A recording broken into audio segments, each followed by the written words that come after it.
Don't ask, are you worthy of the goal? Ask, is the goal worthy of you? You're trading your life for it. You want to have a goal that's worth failing for.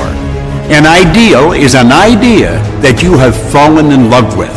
You see, the beautiful truth is, you and I have more potential than we will ever understand.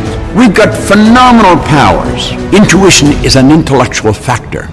It's like perception, the will, reason, imagination, memory, and intuition. These are higher faculties. These are the faculties that separate us from all of the rest of the animal kingdom. All the rest of the animal kingdom is completely at home in their environment. They blend in. You and I are totally disoriented in our environment. And that is because we've been given the godlike ability to create our own environment. You and I are spiritual beings. And if we are not inspired to do something, it's because we're not thinking of who we are. The essence of us is spirit. And spirit's always for expansion and fuller expression. He gets into that so beautifully in the area of imagination. He said it's the most marvelous, miraculous, inconceivably powerful force the world's ever known. It's the imagination that permits us to move into the spiritual essence of who we are. It's your imagination that takes the idea that comes to your consciousness, and that spirit wanting to express itself greater way through you, because spirit's always for expansion and fuller expression. And so it's the raising of our conscious awareness. Hill found this out. He writes about it. That's what changes our life. We're spiritual beings. We've been gifted with an intellect, and we live in a physical body. Everything we own at the time of our death is going to belong to someone else. So it's not what we own. We're merely custodians. It's what we do with our life that makes the difference. You've got to be persistent. And he gives us a very simple formula here.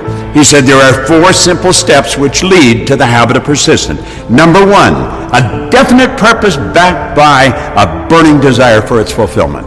Number 2, a definite plan expressed in continuous action. Number 3, a mind, this is very important, closed tightly against all negative and discouraging influences, including negative suggestions of relatives, friends, and acquaintances. And number 4, a friendly alliance with one or more persons who will encourage one to follow through with both plan and purpose. He said these 4 steps are essential for success in all walks of life.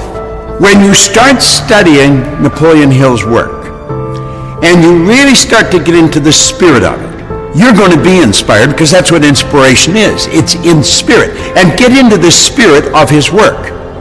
He had one objective. He wanted to wake you up. He wanted to wake me up. He did wake me up. Hopefully you're awake as well. And as you start studying into this, you'll start to realize there is literally no end to what you're capable of doing. He said, ideas are intangible forces, but they have more power than the physical brains that gave birth to them. They have the power to live on long after the brain has created them has turned to dust. Napoleon Hill's been dead since 1970. But the idea that his brain developed and worked with lives on because of people like me, because of people like you, because of the people that are putting this documentary together. This could be the most important book in your library. When I set a new goal, I have difficulty believing I can do it. Intellectually, I've studied this long enough that I know I can. But it isn't your intellect that does it. If it was the intellect that does it, our school system would be screaming successful. But we've got people graduating from universities all over the world. They've got an enormous amount of knowledge in their intellect, and yet they're losing. They're broke. They can't find work. So it's not your intellect. Intellectually, I've studied this long enough to know that if I can see it in my mind, I can do it. You've got to believe it in your heart. You see, the heart is what the early Greeks referred to, the heart, as the subconscious mind. There's a whole chapter in here on the subconscious mind. And it's very, very powerful. Because until you internalize the idea, it isn't going to happen. You see, you can want something. Wants are of a conscious nature. That's your intellectual part of your personality. The desire is the idea in your subconscious mind seeking expression outside through your action. Desire is when you've internalized the idea. You've got to believe you can do it on a subconscious level. You can come to believe it through repetition. If you take what you want and start to imagine yourself with it, the imagination enables you to go into the future and bring the future into the present. You've got to act like the person you want to become. Well, when we do that and do it over and over, you come to believe. We operate on the premise that everyone thinks, and the very truth is that very few people think. My old employer and mentor, Earl Nightingale, often said that if the average person said what they were thinking, they would be speechless. The late and great educator, Dr. Kenneth McFarland, said 2% of the people think, 3% think they think, and 95% would actually rather die than think. General Henry Ford said thinking is the hardest work there is, which is the probable reason so few people engage in it. Thinking is the highest function that you and I are capable of. The problem is very few courses teach thinking. You see, an idea is a thought or a collection of thoughts directed towards a purpose. Most people would never do what they're doing if they're thinking. Listen to the average conversation that's going on. People would never say what they were saying if they were thinking. No, the truth is that thinking is not something everybody gets involved in. But you start studying this material, and I can assure you one thing, you will begin to think. If a person's going to accomplish anything of any consequence in their life, they have to get into the spirit of it. In other words, I think we have to understand, where does the information come from? Where does the energy come from to create things? Well, we go to spirit. Spirit flows to and through us, and we can think, the highest function that we're capable of, and we build an image in our mind. Then we have to be true to that image. We have to use our will to hold that picture on the screen of the mind, and we turn the image back over to spirit, which is within us. Through the reciprocal law of spirit, it gives it back to us in physical form. Now, this is truly getting into the spirit of the thing. That is what being inspired is all about. And all great work came about because someone was inspired to do it. All the great paintings, Rembrandt, Van Gogh, all of them, they were inspired to do the great work. We have to understand that whatever Rembrandt or Van Gogh used, we have available to us. We're God's highest form of creation. Spirit flows to and through us. It's our responsibility to decide what we're going to do with it. I think we've got an obligation to do great work. We're only here for a short time, not a long time. And we've got the faculties and the ability to do great work. I think we should.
I feel like I'm losing my mind. Is everybody in the world blind?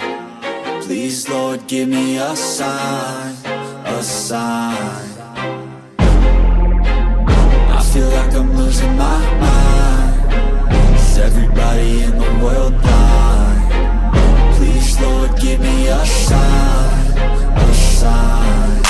be the greatest. Everybody on the fake shit, I look around and feel like everybody is the fakest. I make this every day and I'm impatient, hoping one day I blow up from the basement. Statement, the top is so vacant, I don't hear shit that I think is amazing. Waiting for my day when I'm playing sold out shows for 1,000 faces. Hey, give me that crown, get in my way and to be put down. It ain't your place, no, this my town. If I want that shit, then I'll get it right now.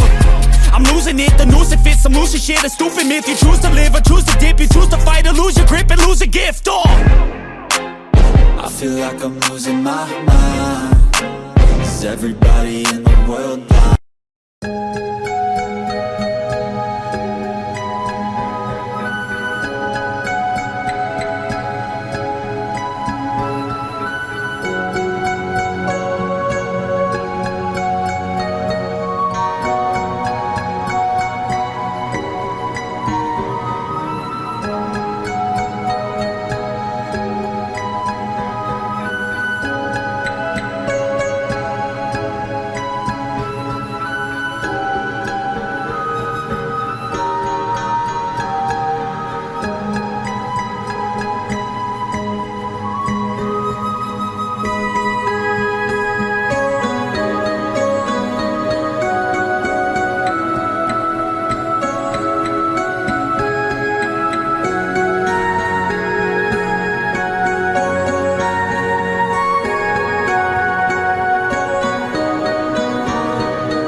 I feel like I'm losing my mind.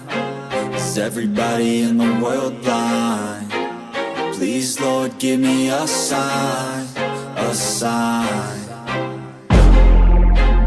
I feel like I'm losing my mind. Is everybody in the world blind? Please, Lord, give me a sign, a sign.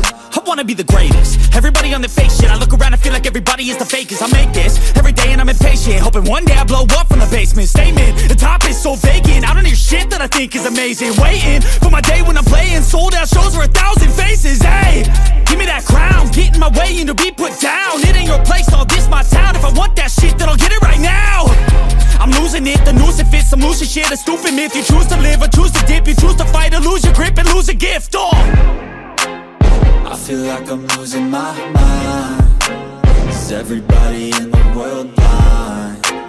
Please, Lord, give me a sign, a sign. I feel like I'm losing my mind. Is everybody in the world blind? Please, Lord, give me a sign, a sign. Yeah. There's no mercy in this world, just hunger-thirsty persons in different versions. Each new update, that shit worsens. Why?